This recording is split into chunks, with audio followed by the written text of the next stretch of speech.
Cae la tarde y en un rincón de la ciudad, en un pequeño jardín, alguien cuenta una historia, reflexiona en voz baja o conversa, paseándose bajo los árboles. Es hora de volver a casa, bajar la velocidad y darle tiempo al tiempo. Christian Warnken nos abre la verja de su jardín para que respiremos aire puro y oxigenemos el espíritu. En Pauta, aquí comienza Desde el Jardín. Una presentación de Grupo Educar, construyendo el futuro de la educación técnico-profesional en Chile. Lo esencial de toda exploración será volver al propio jardín y ver las cosas por primera vez, decía el poeta T.S. Eliot. Muy buenas tardes, queridas y queridos radiovidentes que al escucharme me ven caminando por mi jardín, este jardín ya invernal, hace un frío tremendo en esta tarde, en este jardín en la ciudad de Santiago. Aprovecho de saludar a todos los que nos escuchan y nos ven en el norte, en Antofagasta, en Radio Pauta, también en la quinta región, Viña del Mar, Valparaíso, y especialmente a todos los radiovidentes sureños en Temuco y la austral Punta Arenas. Hoy día vamos a conversar de un tema que parece que fuera un tema ya del pasado, pero es un tema que tiene que ver mucho con nuestro presente y desde luego con nuestro futuro. Acabo de terminar de leer un libro apasionante, un libro que quiero hacérselo leer a mis hijos y que creo que todos los que de alguna manera vivimos la así llamada transición democrática, la transición desde la dictadura a la democracia, la tan denostada transición, esos 30 años tan denostados, debiéramos entregarles libros como estos a las nuevas generaciones que nos hacen preguntas e interpelan sobre lo que fue esa transición. Las nuevas generaciones tienden a ser muy críticas y a emitir juicios que parecen justos, pero que no consideran el contexto histórico en que ocurrieron todos los hechos, sobre todo en el tema de las negociaciones, entre comillas, las supuestas cocinas políticas que se hicieron en temas tan delicados como los derechos humanos, y para qué decir en la relación entre el mundo cívico y el mundo militar. El libro al que me refiero es Civiles y Militares, el rol de defensa en la consolidación democrática, y su autor es Edmundo Pérez Lloma. Ustedes lo conocen, él fue ministro de Defensa en el gobierno de Eduardo Frei Ruiz-Tagle, pero también ha ocupado cargos importantes en la democracia cristiana, fue embajador en Argentina, fue cónsul general de Chile en La Paz en el gobierno de Ricardo Lagos. Él publicó un libro que se llama Una misión, las trampas de la relación chileno-boliviana. Fue también ministro de Interior en el gobierno de Michelle Bachelet, y hoy día ha tenido la gentileza en esta tarde tan fría de invierno a venir a caminar conmigo y a conversar conmigo sobre su libro. Edmundo, muy bienvenido a este pequeño jardín al fin del mundo. Muchas gracias, Cristian. Vamos a disfrutar tu jardín. Lo primero que quiero preguntarte es, tú en tu libro citas ahí conversaciones que tuviste o has tenido con tu nieto, es de ser alguien miembro de una generación que solamente ha escuchado, probablemente leído lo que fue el periodo de esa transición y particularmente de ese momento que fue el gobierno de Eduardo Frei, donde tú fuiste ministro nada menos que de Defensa. Y de alguna manera pareciera que esa interpelación de esa nueva generación, en este caso de tu nieto, de alguna manera te llevó o te motivó a escribir ese libro. ¿Hay algo de eso en el origen de este texto, Edmundo? Sí, por supuesto. Yo siempre había jugueteado con la idea de escribir un libro, porque en muchas partes, en comedia y todo, yo contaba algunos pedazos, pero era más bien anécdota. Y no faltaba que me dijera, mira, tú esto de alguna manera deberías anotarlo. Pero lo que fue definitivo fue una conversa ya, esas conversas veraniegas, en que hay poco que hacer. Estamos al lado del mar y en ese momento yo tengo un montón de nietos, mucho. Pero en ese momento estaba con tres Y fundamentalmente estos señores, los señoritos, estaban hablando día y noche de Heidegger. De Heidegger, que Heidegger, que... Me tenían bastante aburrido. Y- pero lo que... No sé cómo llegamos de repente a la política o a alguna cosa, sí, seguramente con el nombre Pinochet o algo. Y me di cuenta que estos jóvenes, el que finalmente más me provocó fue uno que acababa de cumplir 25 años y que seguramente es del Frente Amplio o algo así, en que me empezó a hacer preguntas, pero con un completo desconocimiento de lo que había pasado hace 30 años. Completo. Entonces, si yo contaba algo que había tenido una conversa con Pinochet, era, ¿cómo? ¿Con Pinochet? Pucha, pero bueno, sí, yo era ministro de Defensa, yo era comandante jefe del ejército, y bueno, así que eso me llevó a desafiarlo a él. Bueno, conforme, ayúdame a escribir este libro, él tiene buena pluma, redacta muy bien, y iniciamos un trabajo largo, ¿ah? Largo de recopilar datos. Yo iba contando cosas y él las iba anotando y viendo, chequeando, leyendo la literatura que estaba disponible aquí en mi oficina. En fin, el, y ahí fue como empecé a explicarle desde la nada que habíamos vivido un periodo de dictadura de 18 años, que estábamos en tiempo que algunos hablaban de transición. Inclusive me acuerdo que Ignacio Walker a los 2 años ya había dado por terminada la transición. Y otros que nosotros decíamos que no. O sea, estaban todos los poderes tutelares, estaban en pleno auge, controlaban el Tribunal Constitucional, controlaban el Senado, los senadores designados. En fin, era una democracia bien tutelada por los militares todavía. Y, y ahí empiezan a decir, bueno, frente a esta realidad en que hay una separación completa entre el mundo militar y el mundo civil, ¿cómo, cómo nos apeamos para terminar con esa desconfianza permanente, ese miedo heredado de la dictadura?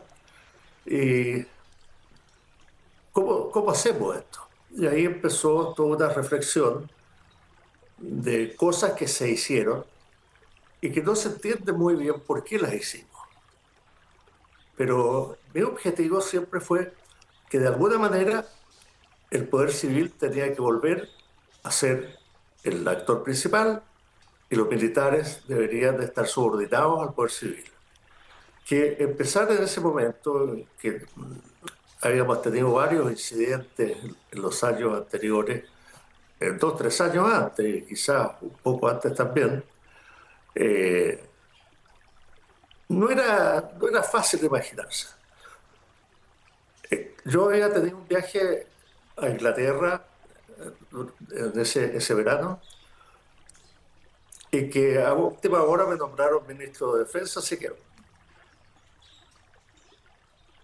me, o sea, anunciaron que yo iba a ser el ministro de Defensa, pero que entonces cambió el motivo del viaje. Este era un viaje que hacía la embajada británica, invitaba 1 o 2 personas al año, y, y me tocó mucho, entonces cambiaron el programa y me tocó mucho hablar con ellos de defensa.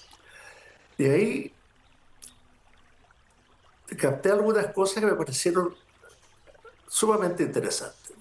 Para ellos, vital era formar una comunidad de defensa, o sea, que hubiera un grupo grande, importante, de civiles que realmente se interesaran en los temas de defensa, que escribieran sobre ellos y se fuera formando lo que ellos llaman una comunidad de defensa.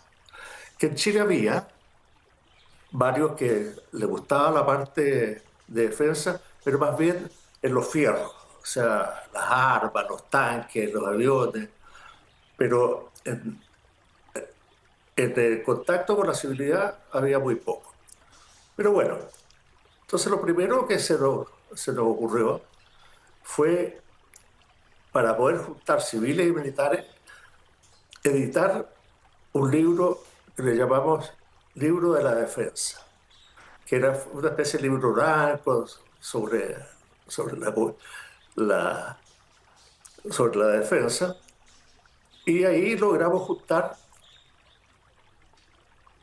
todo esto dirigido por Gonzalo García y con el almirante, un almirante Lamarita, o contraalmirante, ¿sí? Y que ellos se encargaron de convidar a muchos parlamentarios y muchos militares a elaborar este libro. Ese, yo diría que fue el primer encuentro de civiles y militares en igualdad de condiciones para escribir un libro en que consistía la política de defensa chilena. Oye, Edmundo, tú planteas en el libro, primero interesante por lo que acabas de contarme, que este libro de alguna manera fue escrito a dos manos, o por lo menos en una conversación con un nieto, o sea, dos generaciones, la que fue protagónica de ese momento histórico y otra que ignoraba todos los detalles de esa experiencia y que de alguna manera se interna en esa realidad a través del testimonio de su abuelo. Eso me parece muy interesante como origen del libro.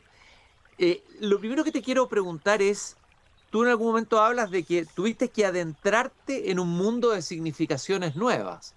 Es decir, como ministro de Defensa, tú no eras militar, eres más bien del mundo político, eras un político por decirlo así. Tuviste que adentrarte en un mundo de significaciones nuevas. ¿Cuál fue el aprendizaje más importante, lo que aprendiste más de lo que es el mundo militar y que es clave entender y que el mundo civil es clave que lo entienda para que las democracias puedan funcionar y para que no se vuelvan a repetir los problemas que hemos tenido a lo largo de nuestra historia y que a veces se han traducido en golpes, quiebres institucionales, etcétera, ¿no? Fíjate que el mundo militar es un mundo muy simbólico. Todo tiene símbolos. Tienen uniformes, tienen graduaciones, hacen mucha vida social entre ellos, eh, y, y tienen muchos símbolos del poder. ¿Quién está por encima de quién? ¿Cómo, a qué personas se respeta? A los que no se respetan, ¿cómo se les hace saber que no son respetados? Y eso si no te lo explican bien, y que en este caso el que me lo explicó muy bien fue el general Pinochet, que sabía todos los trucos que se podían hacer para mandarle señales al Ejecutivo. Y eso me ayudó muchísimo, porque como hicimos viaje juntos, puedo retroceder un poco, mira, el tema fue que Pinochet me vino a ver aquí a la casa y a tu jardín, eh, 10 días antes de que yo subiera, 10 o 12 días antes de que yo subiera, que me costó mucho tomar la decisión, tuve que hablar con un par de amigos políticos, y gracias a Dios estuvieron todos de acuerdo que sí, que tenía que recibirlo. Y llegó Pinochet con un ánimo muy distinto al que yo pensaba, muy distinto. De ahí, entonces, se pudo aprovechar y establecer de inmediato cómo iba a ser nuestra relación. Bueno, para cortar la historia, una parte de esa conversación sí, fue que íbamos a recorrer el país, todo el país, no para visitar a los conscriptos, ¿no? Sino que para visitar todas salas de guerra que había, para que me contaran a mí cuáles eran los planes de defensa, cómo estaba el material de defensa, que estaba bastante más o menos nomás, porque nadie nos vendía armas mientras Pinochet estuviera en el poder, y había que ir barriendo todas esas cosas. Pero en el recorrido, que eso es lo que me interesa, Pinochet me fue explicando: mire, ministro, vamos, por ejemplo, vamos a llegar al regimiento.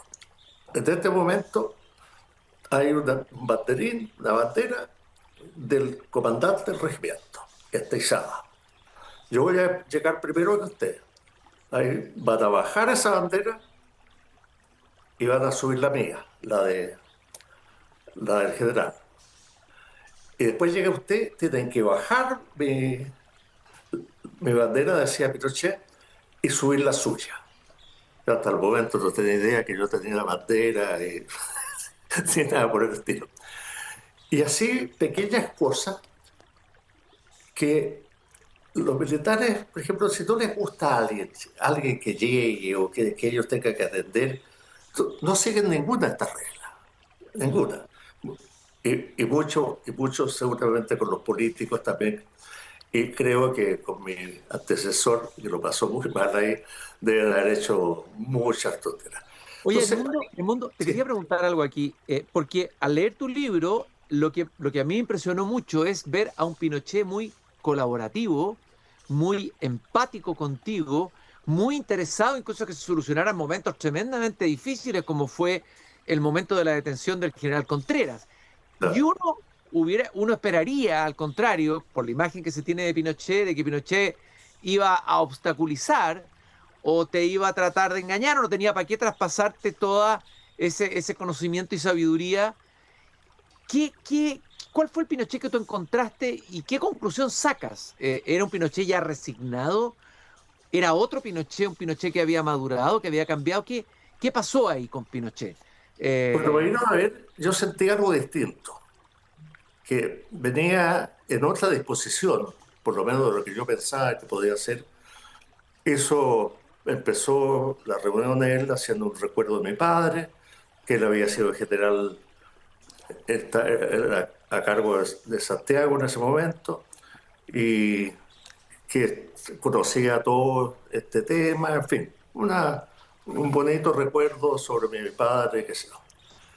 Y, y de ahí me dio la sensación de que quería hablar de otras cosas, que quería, no sé, hablar. Y ahí es donde yo aproveché de decirle una serie de cosas que pensaba decírselas después, pero encontré que era el momento de hacerlo. Y ahí entonces nos pusimos de acuerdo en visitar todas estas cosas, pero su ánimo siempre fue colaborativo, colaborativo. Hasta el final, y ahí el final ya se puso medio complicado y tenía que ser, terminamos peleados. Claro, Pero al final terminan peleados, pero llama la atención, por ejemplo, porque tú lo escribes muy bien, uno de los capítulos más entretenidos del libro, más interesante y apasionante. Hay toda una parte más teórica de todo el tema de la defensa, la relación del mundo cívico-militar, que es muy interesante también, pero muy interesante también los distintos momentos, los momentos más críticos, el momento crítico del general Stange, y el momento crítico de Manuel Contreras. Creo que ese capítulo es un capítulo muy bien logrado. La descripción que tú haces del momento en que el general Contreras, hay que recordarlo, está a punto de ser tomado preso, está refugiado en su fundo en Fresia. Bueno, y los militares que eran compañeros de armas, el general Contreras, no están en el mejor estado de ánimo, te invitan a una reunión con ellos y con Pinochet. Tú vas con Jorge Burgo a esa reunión. Y ese momento es un momento muy importante, digamos, que es lo que se juega ahí. Y llama la atención que Pinochet, digamos, no haya defendido con más fuerza al general Contreras. Más bien da la impresión de que se hubiera resignado a que tenía que estar detenido y además golpea la mesa en un momento cuando un militar, general Videla, no sé, me parece que era él, sale a defender a general Contreras y hace todo un discurso y lo describe como un héroe, y Pinochet le para el carro. A mí esa parte me impresionó en tu libro. Ese momento tiene que haber sido un momento también impresionante para ti, ¿no? El mundo... Era bien impresionante, muy impresionante, porque había una reunión de generales convocados, no sé si por esto o por otra cosa, y juntarse así, primero que nada, déjame hacer un preámbulo. Pinochet ese día se salió completamente del protocolo, cosa que ya me empezó a llamar la atención y me lo dice de otra manera, pero prácticamente me cita a tener una reunión con los generales. Entonces le digo, ya, muy bien, veámoslo para el próximo día. Perdone, señor ministro, tiene que ser hoy, a las 3 de la tarde. Totalmente fuera de protocolo. Ya, mire, esto... Y yo estaba a punto de decirle, no, pues así no vamos a andar, no vamos a empezar. Y de repente me quedé pensando, dije, este señor está pidiendo ayuda. Este señor está pidiendo ayuda de alguna manera. Yo creo que, muy bien, vamos. Todo mi asesor me decía, no, ¿cómo se te ocurre ir? Que se... Bueno, pero finalmente fui con Burgos y ahí tuvimos esta reunión que fue impresionante. Pinochet la dirigió, le dio la palabra a algunos generales y finalmente le da la palabra a Videla, que hace una descripción de cómo estaba viviendo Contreras, las enfermedades que tenía, o sea, realmente un relato casi conmovedor de la situación del general Contreras allá en su campo.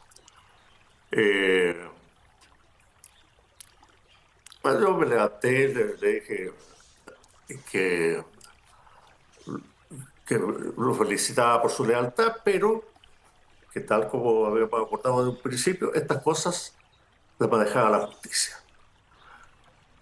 Que el Ministerio de Defensa, ni los generales, ni el general Pinochet, ni nadie podía hacer si una vez que el ministro Gallardo firmara la orden de detención, no solo no había nada que hacer, sino que lo único que había que hacer es que los militares encarcelaran a Contreras.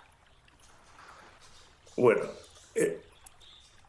ahí se produjo murmullo entre los generales y todo.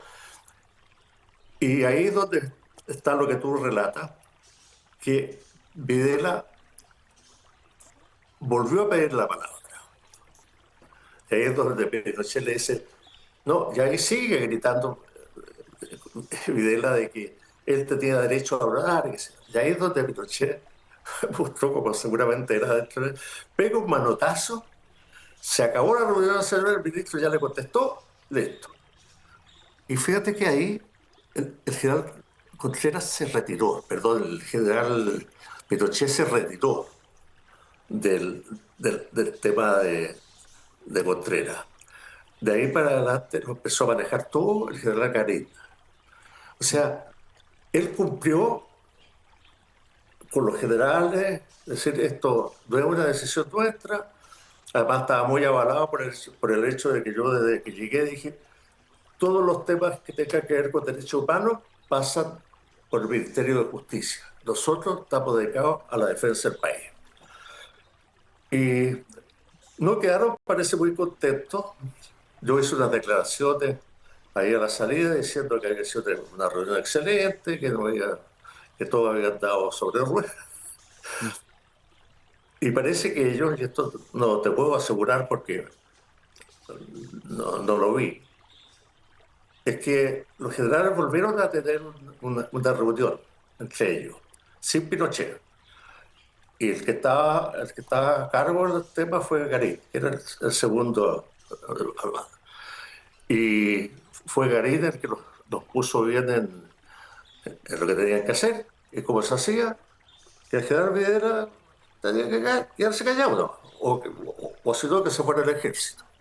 Oye, estoy conversando con Edmundo Pérez Lloma, caminando por mi jardín en esta tarde, son las 19:56, el tiempo nos fue agarrando lamentablemente porque este es un libro que da para conversar muchísimo por el testimonio tan vívido y al mismo tiempo tan lúcido de Edmundo Pérez Lloma sobre ese momento tan difícil y que claro, juzgado desde hoy es fácil, después de la victoria todos son generales, ¿no es cierto? O sea, es fácil moralizar sobre el pasado, pero porque mucho se habla de que aquí hubo colaboración, ¿no es cierto?, cívico-militar, o sea, como que los civiles, o sea, ustedes habrían colaborado con los militares, ¿no? Por no decir que habrían abdicado ante ellos, dicen algunos discursos críticos de esa época. Pero uno en el libro se da cuenta que no es así y que hay un momento en que se produce una inflexión, en que finalmente el poder militar termina alineado con el poder civil, que es lo que permite que nuestra democracia llegue a ser lo que es hoy, con todos sus defectos, una democracia que funciona y donde los militares están subordinados a los civiles. ¿Cuál es ese momento, Edmundo? ¿Cuál es el momento en que se produce, en que uno podría decir que hay un antes y un después en la transición?